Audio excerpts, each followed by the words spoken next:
Bakal masuk penjara karena berbikini di jalanan, Dinar Candy kini tak nafsu makan.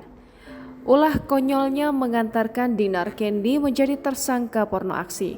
Disc joki Dinar Candy mengaku tak nafsu makan usai terjerat masalah hukum.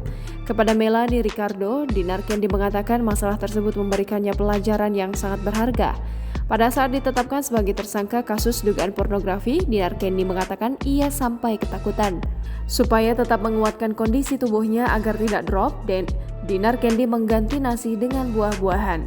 Karena masih kepikiran masalah hukum, Dinar Candy bahkan mengaku belum bisa berbaur apabila diajak syuting acara komedi.